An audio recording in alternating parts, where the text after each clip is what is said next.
Selamat pagi pemirsa. Warga Jakarta akhirnya mengetahui siapa yang akan menjadi pemimpin baru Jakarta setelah pasangan Pramono Anung dan Rano Karno alias Dul telah resmi menjadi pemenang Pilkada Jakarta 2024. Perolehan suara yang diraih Pram Rano membuat syarat Pilkada Jakarta digelar dalam satu putaran menjadi terpenuhi.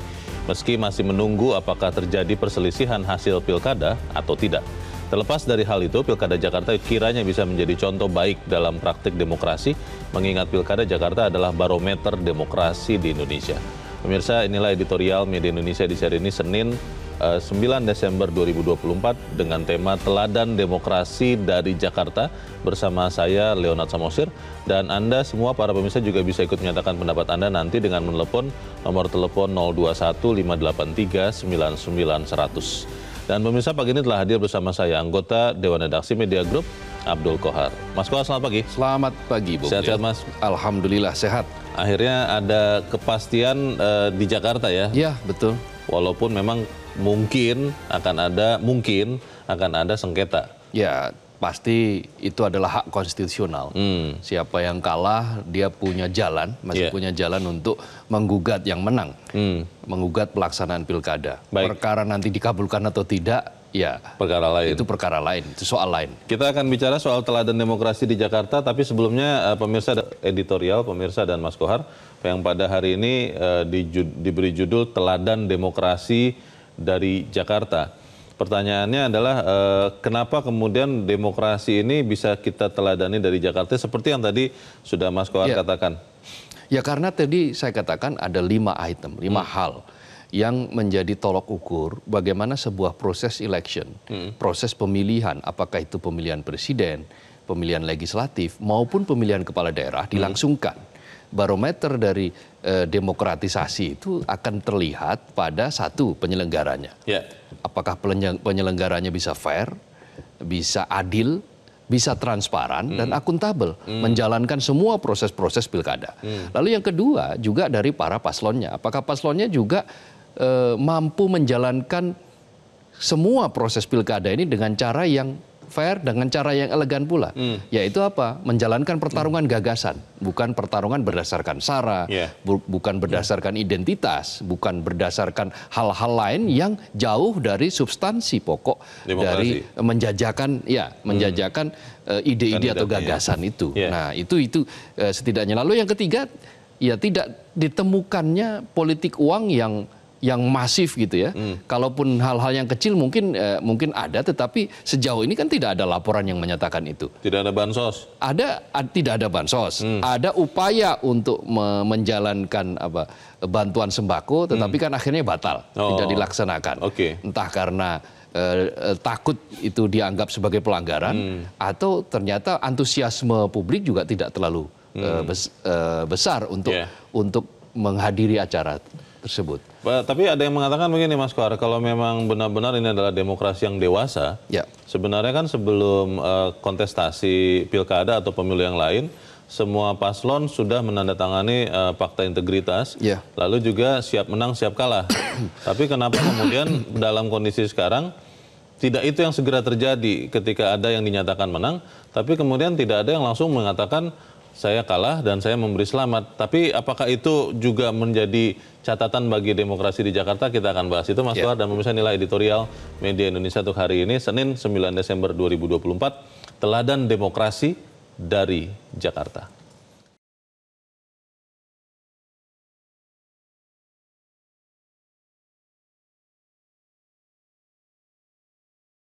Teladan Demokrasi dari Jakarta.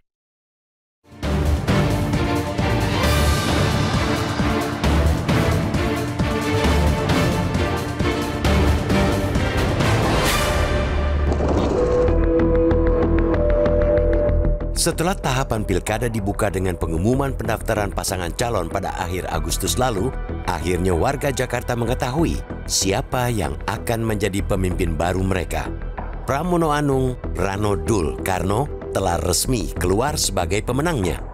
Kepastian itu datang setelah KPU Jakarta menggelar rapat pleno penetapan hasil pemilihan Gubernur DKI Jakarta 2024 kemarin.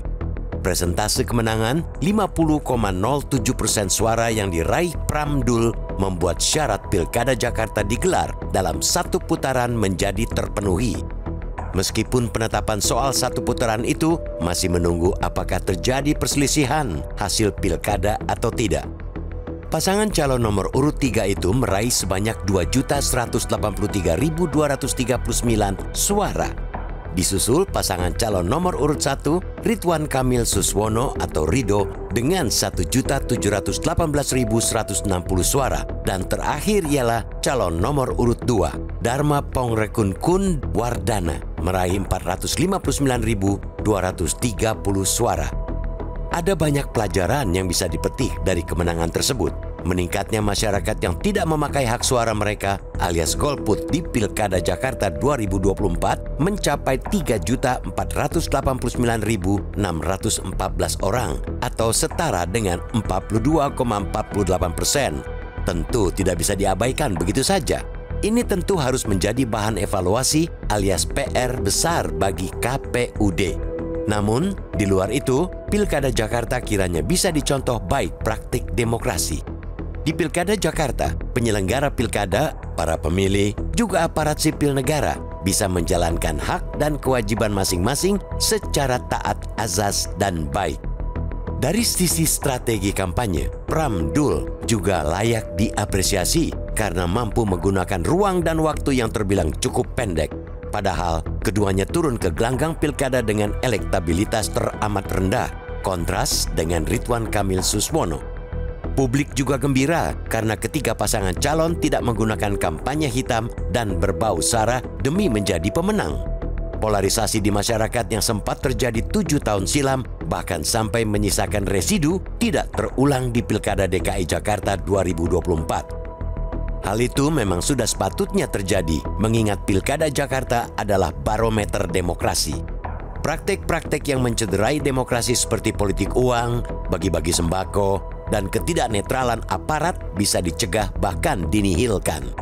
Penyelenggaraan pemilu baik KPU maupun Bawaslu Jakarta juga telah menjalankan tugas secara transparan dan penuh tanggung jawab. Para pemilih juga nyaris tidak terpengaruh oleh rupa-rupa iming-iming uang maupun sembako. Inilah teladan dan praktik terbaik dari demokrasi di pilkada kali ini. Kita juga mesti menghormati kabar akan adanya gugatan yang diajukan pasangan calon Ridwan Suswono ke Mahkamah Konstitusi. Biar bagaimanapun, adalah hak setiap pasangan calon untuk menempuh jalan konstitusi ketika tidak puas dengan hasil rekapitulasi. Proses ini dijamin oleh undang-undang dan merupakan bagian dari mekanisme demokrasi untuk menjaga transparansi hasil pilkada. Dengan menempuh jalur hukum, pasangan calon nomor urut 1 itu menunjukkan komitmen dalam menyelesaikan sengketa secara damai. Namun demikian, kita juga harus mengingatkan bahwa beban pembuktian ada di pihak penggugat. Ridwan Suswono beserta tim harus bisa menghadirkan bukti yang kuat tentang adanya dugaan kecurangan. Jika tidak, semua energi hanya terbuang percuma. Mubazir, sia-sia belaka. Sia-sia karena sebenarnya ada banyak pekerjaan besar agar bangsa ini segera melangkah ke fase berikutnya. Presiden Prabowo Subianto telah mengesahkan Undang-Undang Nomor 151 Tahun 2024 tentang Provinsi Daerah Khusus Jakarta atau DKJ. Pengesahan undang-undang tersebut sekaligus menjadi landasan baru bagi Jakarta pasca tidak lagi menyandang status sebagai daerah khusus ibu kota atau DKI. Mengarahkan energi ke arah ini juga tidak kalah pentingnya sehingga upaya menggugat ke MK betul-betul harus dipikirkan masak-masak bukan karena emosi semata. Jakarta membutuhkan stabilitas dalam menapaki fase transformasi di bawah kerangka hukum dengan status Provinsi Daerah Khusus Jakarta. Stabilitas ini tidak membutuhkan waktu lama, manakala pihak yang kalah berani mengucapkan selamat kepada pemenang, dan pemenang bisa segera merangkul yang kalah untuk kemudian sama-sama membenahi Jakarta.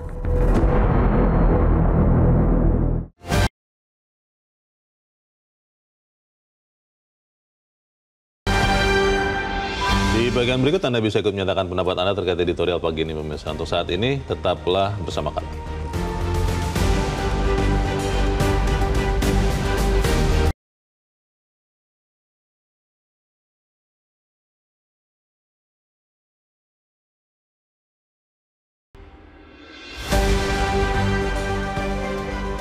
Terima kasih pemirsa, Anda masih bersama kami di Editorial Media Indonesia, dan sebelum kita lanjutkan diskusi kita, Mas Kohar, kita mau coba bertanya. Saat ini kita sudah tersambung lewat saluran telepon dengan Ketua Komisi Pemilihan Umum Provinsi Jakarta, Wahyu Dinata. Mas Wahyu, selamat pagi. Selamat pagi, Mas Leo, Pak Kohar. Ya, Mas Wahyu, pertama-tama selamat karena sudah akhirnya bisa menetapkan pemenang dari Pilkada Jakarta. Tapi ada beberapa pertanyaan, Mas Wahyu. Yang pertama, bagaimana dengan paslon yang tidak mau tanda tangan, itu mengubah hasil penetapan ini atau seperti apa, Mas Wahyu? Saya rasa tidak ya, Mas ya, karena memang di PKPU menandatangan itu kan hak pasangan calon ya, hak pasangan calon. Jadi kalau mereka tidak tanda tangan, hasil pemilu tetap legitimate ya, tinggal nanti upaya hukum apa yang nanti akan dilakukan pasangan calon ya. Ya biasanya ke Mahkamah Konstitusi ya, sengketa pemilihan biasanya. Itu kalau timeline-nya itu berapa lama ya biasanya, Pak Wahyu? Karena itu kan kemarin sudah ditetapkan pemenangnya. Kalau waktu untuk misalnya mengajukan gugatan itu berapa lama? Kalau di tahapan di PKPU 18 tahun 2024 itu kan mereka diberi kesempatan 3 hari ya untuk mereka mengajukan gugatan ke mahkamah ya. Kalau kita hitung kemarin kita tetapkan 3 hari kerjanya kan berarti sekarang sudah mulai nih tanggal 9, 10, 11. Kami sih berharap sampai tanggal 11 tidak ada gugatan dan mahkamah nanti mengeluarkan buku registrasi perkara ya. Nah, setelah mahkamah mengumumkan buku registrasi perkara tidak ada gugatan, ya 3 hari kemudian kita akan menetapkan pasangan calon gubernur dan wakil gubernur DKI Jakarta untuk menjadi gubernur DKI Jakarta, kira-kira gitu, Mas. Jadi kalau memang tidak ada gugatan, 9, 10, 11, 12, 3, tanggal 14 bisa diumumkan atau ditetapkan gubernur Jakarta yang baru, begitu ya Mas Wahyu? Iya, setelah mahkamah misalnya mengumumkan ya, jadi kita kan waktu mereka untuk mendaftarkan kan 3 hari. Nanti kalau mahkamah mengumumkan tidak ada gugatan, 3 hari kemudian baru kita paling lambat. Kalau bisa mahkamah besok mengumumkan, besok kita langsung tetapkan, kira-kira kayak gitu, paling lambat.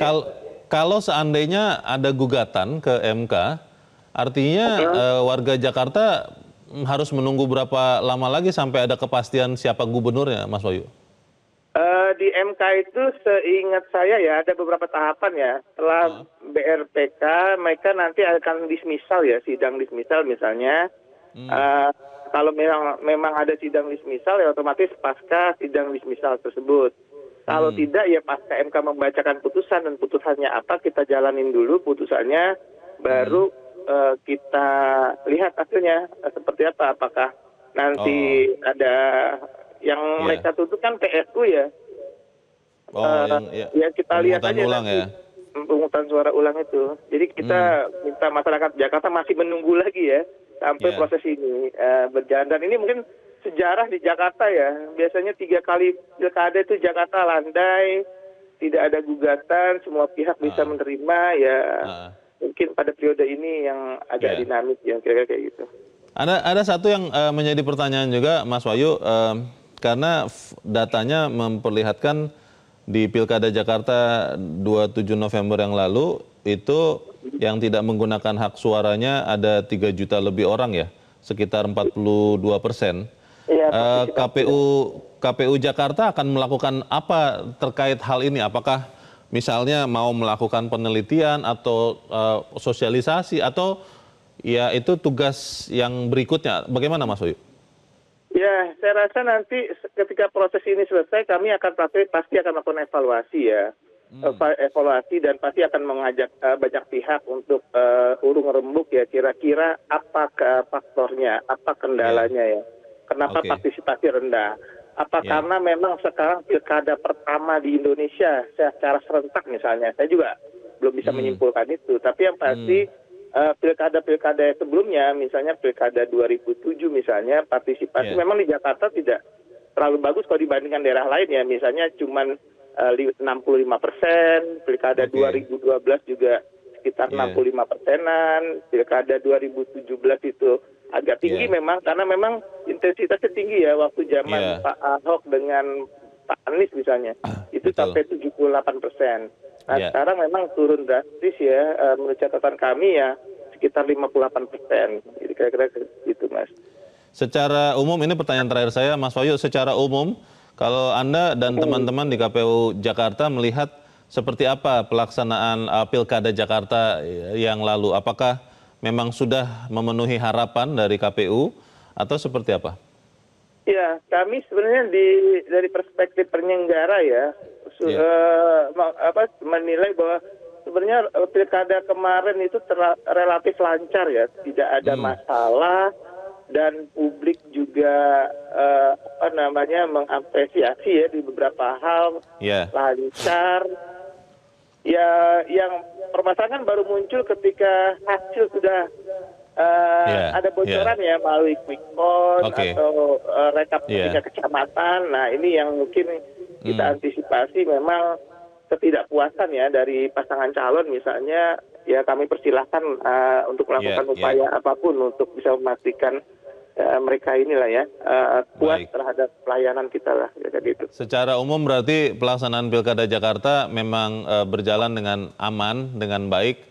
Ya, ada beberapa catatan yang harus dikerjakan, begitu ya Mas Wahyu ya? Ya, yang pasti kan isu masalah hasil, terus kecurangan KPU mengenai nanti mengurangi angka, menambahkan angka dan segala macam itu kan tidak terbukti di lapangan ya. Rekap kami konsisten dari level TPS sampai dengan level provinsi gitu. Baik, sekali lagi selamat untuk kerja keras yang sudah dilakukan oleh Mas Wahyu dan teman-teman di KPU Jakarta. Semoga kemudian kita bisa segera jelas melihat hasil definitif siapa Gubernur DKI Jakarta untuk 5 tahun ke depan. Terima kasih Ketua KPU Provinsi Jakarta Wahyu Dinata sudah mencerahkan kami. Selamat pagi Mas Wahyu. Mas Kohar, bagaimana dengan hasil yang masih harus menunggu kalau ada gugatan ke MK? Ya, itu sebuah proses yang tadi saya katakan harus dihormati. Siapapun ya kita itu harus dihormati. Tetapi kan persoalannya kita menghadapi banyak tantangan ke depan. Jakarta yang sudah bukan lagi menjadi daerah khusus ibu kota. Sudah tidak ya? Sudah tidak. Dengan ditandatangannya Undang-Undang Nomor 151 oleh Presiden Prabowo, maka ada perubahan nomenklatur kan, jabatan yang ada di Jakarta, sehingga Jakarta menjadi daerah khusus ya, Jakarta. khusus Jakarta, DKJ. Ibu kotanya hilang? Ibu kotanya hilang, karena ibu kota kita berpindah ke ibu kota Nusantara di IKN. Itu adalah tantangan. Bagaimana transformasi itu bisa berlangsung secara mulus, bagaimana menjadikan Jakarta sebagai daerah ekonomi, daerah bisnis, daerah khusus yang tetap akan bisa menjadi magnet, tetapi dia bisa menjadi penyangga bagi daerah-daerah sekitar. Lalu bagaimana menata kota ini menjadi lebih bagus. Nah, hal-hal semacam itu akan sangat bagus, akan sangat hebat apabila pihak yang kalah bisa menerima. Karena kalaupun toh ada hal-hal yang dikatakan sebagai bentuk katakanlah berbeda dengan aturan, itu sifatnya minor saja. Tidak signifikan? Tidak signifikan, karena di beberapa titik. Misalnya ada tudingan penyelenggara pemilu tidak serius untuk menyebarkan form C6. Form panggilan itu ya? Form undangan. Undangan untuk memilih itu ya, yang ke rumah-rumah itu ya? Betul, tetapi kalau kita lihat dari berbagai aksi yang sudah dilakukan, proses-proses itu sudah berlangsung dengan cara-cara yang benar. Berbagai sosialisasi juga sudah dilakukan dengan sangat gencar, baik melalui media massa, melalui media-media sosial, maupun berbagai instrumen-instrumen lain melalui aparatur di Jakarta, dari kelurahan, RW, RT, itu sudah dilakukan. Tetapi memang kan kita tidak bisa memaksa orang untuk datang ke bilik suara gitu, ke tempat pemungutan suara untuk menggunakan hak mereka, karena namanya hak. Itu tidak boleh dilakukan pemaksaan. Tidak dipaksakan ya. Tapi bukan berarti hasil dari pilkada ini tidak sah, tetap sah, dia tetap legitimate. Kepesertaan pemilih di Amerika Serikat saja juga sangat rendah kan, ketika pilpres dan seterusnya. Tapi presiden tetap ada. Presiden tetap legitimate. Bukan berarti presiden tidak legitimate. Hal yang sama terjadi pada berbagai macam proses election yang ada di Indonesia, apakah itu pemilu legislatif yang kepesertaannya juga rendah, atau pilpres yang biasanya lebih tinggi. Nah, pilkada DKI, pilkada Jakarta, itu kan dari waktu ke waktu kan memang kepesertaannya juga tidak pernah mencapai 70%, kecuali 7 tahun yang lalu di 2017 karena ada intensitas yang tinggi antara antara 3 kandidat ya, sehingga mereka yang datang untuk mengegolkan, mencoblos pilihan mereka, kandidat pilihan mereka sangat besar, antusiasme terjadi, ada faktor emosional yang kuat, ada dorongan yang sangat kuat. Nah, sementara kali ini ada banyak faktor yang membuat pilkada di Jakarta itu tidak seantusias 7 tahun yang lalu. Ya, karena mungkin ada faktor, ada calon yang akhirnya tidak jadi karena dia tidak dicalonkan oleh partai politik. Kemudian padahal mereka berdasarkan survei termasuk yang tingkat elektabilitasnya tinggi. Tertinggi malahan. Nah, lalu ada beberapa hal yang lain, mungkin kerapatan atau durasi antara pilpres, pileg dengan pilkada yang sangat berdekatan. Itu ternyata juga membuat orang mungkin jenuh dengan situasi yang ada. Mereka melihat ya hidup begini-begini saja dan seterusnya. Ya sudah, di rumah saja atau bekerja saja. Meskipun sudah ditetapkan sebagai hari libur, ya mereka memilih untuk bekerja, untuk mendapatkan uang sehingga hidup terus bisa berjalan. Atau katanya ada yang mengatakan begini, Mas Kohar, mungkin karena pilpres, pileg dan pilkadanya di tahun yang sama, bulannya saja yang berbeda. Di pilkada yang giliran terakhir penyelenggaraannya, logistiknya sudah habis. Ya, itu. Jadi akhirnya pemilih itu yang sangat pragmatis melihat, saya tidak dapat logistik, tidak usah datang lah. Ya, itu salah satu sebab mungkin. Tetapi itu bagus juga bagi proses penyehatan bagi demokrasi. Biar demokrasi itu dihadapkan pada kenyataan bahwa sesungguhnya politik uang itu ketika pada titik tertentu ya ada batasnya. Ketika uang sudah habis, ya tidak mungkin bisa membeli suara dengan hal-hal seperti itu. Maka ketika misalnya kita melihat pilkada di Jakarta, uang tidak terlihat berhamburan, kemudian bagi-bagi bantuan, bagi-bagi sembako juga tidak terjadi di Jakarta, maka hal positif yang bisa lihat dari pilkada Jakarta adalah ketika publik akhirnya menggunakan apa untuk memilih.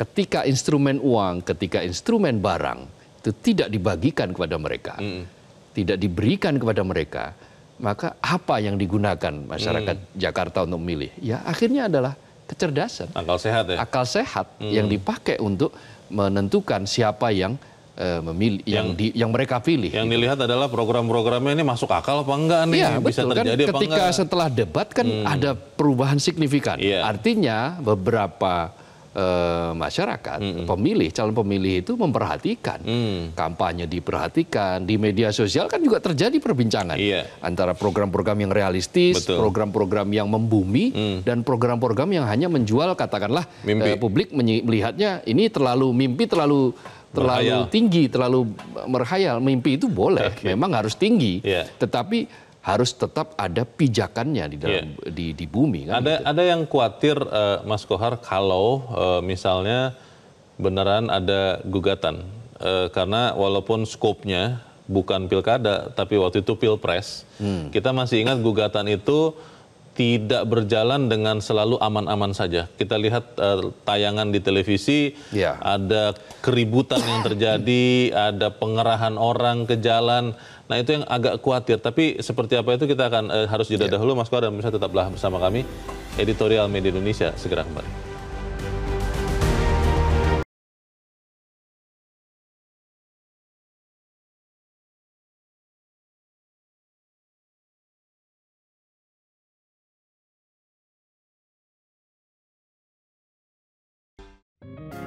Media Indonesia mengajak Anda untuk mengakses fitur premium e-paper. Dengan sajian konten berbasis intelektual dan meneguhkan kebangsaan, Media Indonesia tampil dengan lebih dinamis melalui e-paper Media Indonesia yang dapat Anda akses kapan saja, di mana saja. Caranya mudah, download aplikasi Media Indonesia di Android atau ketik link ePaper.mediaindonesia.com atau bisa scan QR Code pada layar kaca Anda. Klik tab ePaper di bagian samping layar tablet Anda, daftarkan data diri, serta pilih paket berlangganan ePaper Media Indonesia sesuai dengan kebutuhan Anda. Nikmati juga bonus spesial tambahan 4 halaman rubrik fokus setiap hari. Semua bisa Anda dapatkan hanya di ePaper Media Indonesia. Untuk informasi lebih lanjut, hubungi customer service di nomor 0811 1201 2018 atau kunjungi media sosial @mediaindonesia. Media Indonesia, referensi bangsa. Terima kasih Anda masih bersama kami pemirsa, dan sekarang kita juga akan mendengarkan Mas Kohar pendapat dari pemirsa Metro TV terkait dengan editorial pagi ini. Kita sudah terhubung dengan pemirsa Metro TV di Banjarmasin, Kalimantan Selatan. Ada Pak Tasrik Usman. Pak Tasrik, selamat pagi. Selamat pagi Mas Leo, selamat pagi Bang Kohar. Assalamualaikum warahmatullahi wabarakatuh. Waalaikumsalam warahmatullahi wabarakatuh. Bagaimana Pak Tasrik? Silakan Pak, pendapat Anda Pak. Baik, ada teladan demokrasi dari Jakarta pasca Pilkada DKI ya. Saya mengapresiasi ya sikap atau katakan pelaksana pemilu yaitu KPU bagi melaksanakan dengan tegas pelaksanaan Pilkada di DKI, sehingga kemarin sudah berhasil memutuskan bahwa Pilkada dimenangkan oleh nomor 3 dengan 50,07%. Itu sudah menjadi keputusan KPU. Soal nanti ada pasangan calon yang menggugat ke MK, itu haknya. Tetapi ada juga mereka yang tidak ikut tanda tangan hasilnya juga tidak mengurangi atau legitimasi daripada hasil Pilkada itu sendiri. Walaupun kita sudah tahu sebelum Pilkada itu ada yang namanya deklarasi siap menang siap kalah. Nah, di sini diperlukan kepiawaian atau kenegarawanan dengan jaraknya yang begitu jauh angkanya, karena di MK itu memutuskan hasil. Tetapi kalau itu dicari-cari lagi ya itu hak mereka. Yang takutnya ketika di MK malah justru yang menggugat banyak yang kecurangan, itu yang dikhawatirkan. Yang kedua, saya juga salut kepada warga DKI yang sudah menunjukkan keberaniannya, keteguhannya untuk memilih pasangan calon sesuai hati nurani. Karena kita tahu di DKI ini cukup panas ya. Ada orang dari Solo ikut-ikutan datang ke Jakarta untuk meminta dukungannya kepada salah satu pasangan calon. Bahkan ada salah seorang menteri, yaitu Perumahan Rakyat, dengan gagah berani dan ada terkesan takabur bahwa akan menang yang didukungnya, ternyata tidak. Nah, ini menunjukkan bahwa rakyat Jakarta atau rakyat Indonesia itu sudah pada pintar. Mereka tidak mau lagi diatur-atur, mereka tidak mau lagi digiring-giring untuk mendukung pasangan daripada calon tertentu. Mungkin itu saja, terima kasih. Assalamualaikum warahmatullahi wabarakatuh.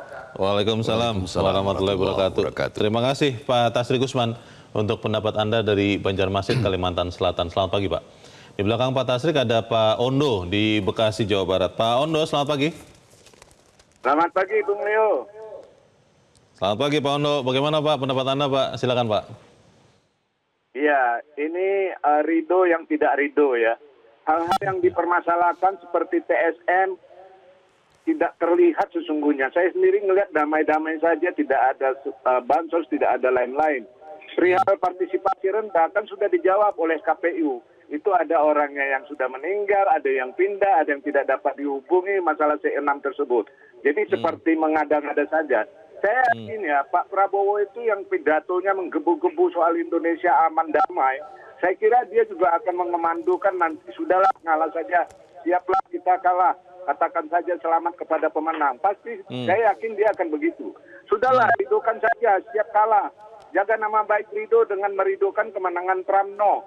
Biarlah Jakarta jadi contoh demokrasi yang baik. Jangan ada gara-gara yang membuat Jakarta jadi ramai, bela sana, bela sini, jadi chaos. Saya mau nih penduduk Jakarta jangan terpengaruh. Sudahlah, damai-damailah di Jakarta sana. Demikian, terima kasih. Terima kasih Pak Ondo di Bekasi, Jawa Barat, tetangganya Jakarta. Kita akan beralih ke pemirsa Metro TV berikut. Kali ini dari Bagan Si Api-Api, Kepulauan Riau, Pak Sugeng. Pak Sugeng, selamat pagi. Selamat pagi, Metro. ini Selamat baru pagi. terasa sedikit pemilihan pilkada ini di Jakarta. Agak demokrasi sedikit ya kita lihat. Bahwa rakyat masyarakat Jakarta ini oke, bahwa memilih yang benar. Mereka ini adalah betul-betul melihat misi dan visinya rakyat masyarakat Jakarta ini.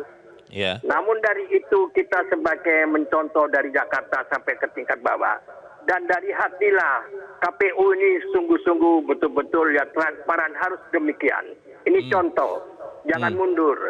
Bahwa ini saya pertama mengucapkan selamat kepada yang terpilih, yaitu Rano dengan Bung siapa itu Pramono. Karena mereka menang dengan secara murni, biarpun dikeroyok dia sangat menang. Itu juara. Itu adalah juara segala juara itu namanya. Rakyat masyarakat Jakarta ini betul-betul saya salut, angkat tangan bahwa mendengarkan misi dan visi. Ini sebagai contoh demokrasi. Tapi kita tidak pernah putus-putusnya untuk mengingatkan kepada elit-elit politik dan para petugas di KPU ini harus dibenahi demi benahi untuk yang akan datang. Ini yang perlu kita ingatkan. Hati-hati bahwa demokrasi kita ini harus betul-betul secara jujur dan transparan. Ini yang kita minta. Jadi kalau nanti adanya itu, silakan, Pak. Sebentar, bahwa kita harus transparan, misi dan visinya yang penting dalam pemilihan apapun bentuknya itu, presiden maupun dari pemilihan bupati dan gubernur, semuanya itu harus misi, visi dan visinya yang jelas itu. Rakyat Indonesia tidak akan dibohong-bohongi, biarpun misi dan visinya agak melenceng, tetapi ini masih ada yang disuguhkan secara baik oleh bangsa kita ini. Baik, terima kasih Pak Sugeng dari Bagan Seapi-Api Riau untuk pendapat Anda. Selamat pagi, Pak. Para pemirsa memotret dengan jelas terkait dengan satu yang diapresiasi tadi, terutama oleh Pak Tasrik dan Pak Ondo, ketegasan dari KPU Jakarta. Bagaimana, Mas? Ya, kita melihat bahwa apa yang dilakukan oleh KPU Jakarta ini sangat fair, sangat adil, sangat transparan. Begitu selesai pemilihan, mereka langsung mengupload mengupload di Sirekap, di website tanpa ada gangguan apapun. Form C1 dipindai, kemudian bisa dilihat, dan publik seketika itu dalam satu hari, malam hari itu langsung tahu siapa yang sebetulnya meraih suara terbanyak dan ini berapa, persentasenya berapa, cukupkah bisa satu putaran atau tidak. Nah, semuanya bisa diketahui secara transparan dan ada akuntabilitasnya dan bisa dipertanggungjawabkan. Maka setelah itu yang terjadi, publik pun bisa mengawal. Itulah yang terjadi mengapa demokrasi di Jakarta itu kita katakan sebagai contoh baik, best practices. Pertanyaannya, Mas Kohar, bagaimana kita sampai ketemu gubernur definitif supaya kemudian kita bisa kawal hasilnya? Ini kita akan bahas di bagian berikut dan pemirsa tetaplah bersama kami, Editorial Media Indonesia segera kembali.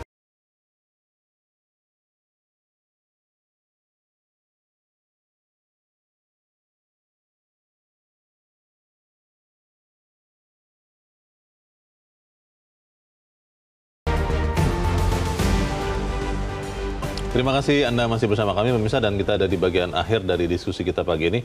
Mas Kohar, sampai sejauh ini kita melihat prosesnya berjalan dengan baik Pilkada Jakarta, tapi kan kita belum mendapatkan gubernur definitif kalau seandainya ada gugatan. Nah, bagaimana memastikan bahwa suara rakyat ini benar-benar terkawal sampai nanti dilantik gubernur Jakarta yang baru? Ya, kan semua proses ada tahapannya. Dan tahapan itu ada ujungnya, ada akhirnya. Ada waktunya. Tidak mungkin bahwa akan berlarut-larut terus tanpa ujung. Ada, tetap. Ujung yang pertama, tahapan yang pertama kan tentu mendaftarkan gugatan selama 3 hari. Dari mulai tanggal 9, 10, 11. Mulai hari ini ya? Mulai hari sampai ini. Hari Rabu. Kalau sampai ternyata sampai tanggal 11 tidak ada gugatan, ya sudah dinyatakan sah, definitif. Tetapi ketika ada gugatan, ya masuklah itu proses. Ya nanti akan dilihat oleh Mahkamah Konstitusi apakah legal standingnya itu memenuhi atau bukti-buktinya memenuhi. Bisa saja ditolak di awal juga bisa. Sehingga prosesnya bisa lebih cepat. Bisa begitu lebih cepat. Diperkirakan dari pengalaman dulu loh kan. Kita ingat waktu Pilpres ya, itu kan agak lama itu prosesnya, Mas. Ya kan karena Pilpres itu hanya ada 2 calon dan perhelatannya hanya nasional, hanya 1 itu. Nah, bandingkan dengan pemilu legislatif. Kalau pemilu legislatif itu akan rigid. Setiap bukti, setiap fakta yang diajukan itu di awal itu harus beres dulu. Kalau ada 1-2 yang ternyata tidak beres, dilakukan perbaikan.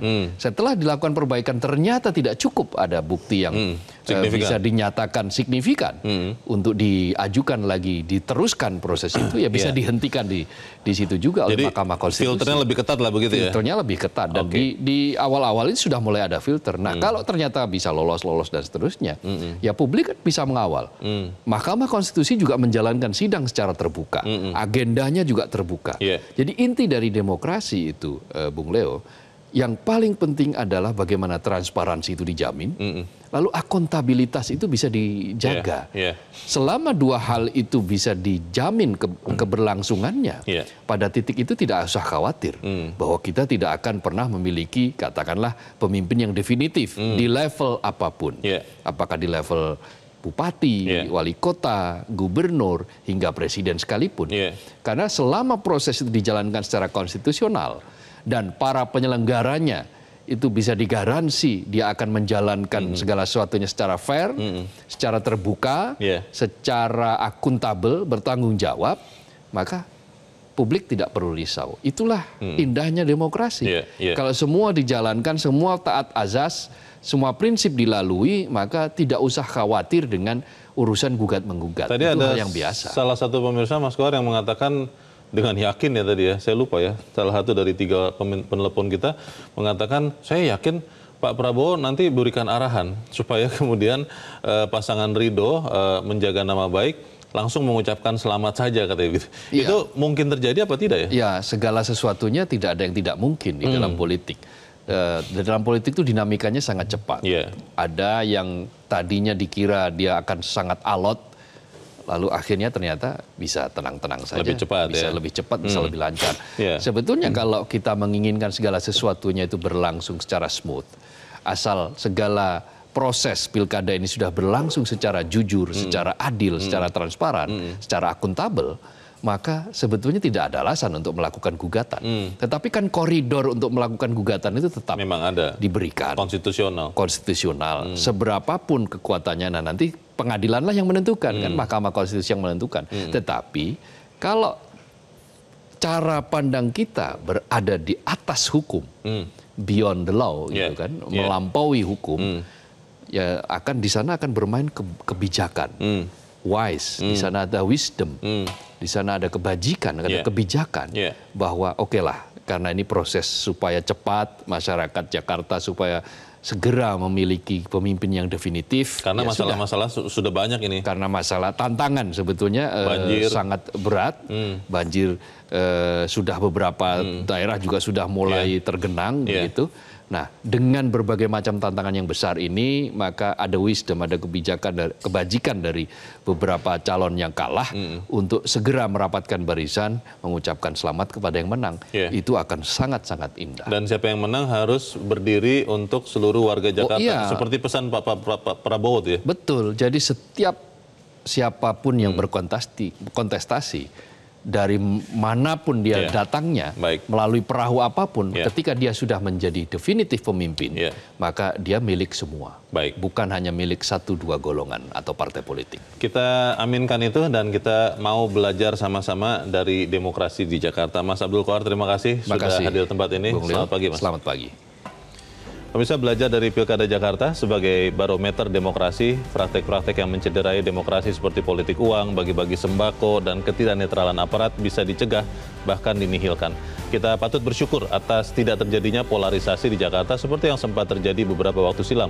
Kini saatnya Jakarta butuh stabilitas dalam menapaki fase transformasi di bawah kerangka hukum status Provinsi Daerah Khusus Jakarta. Saya Leonard Samusi, terima kasih Anda sudah menyimak editorial Media Indonesia untuk pagi ini. Terus jaga kesehatan Anda, terus jaga nurani Anda. Selamat pagi, sampai jumpa.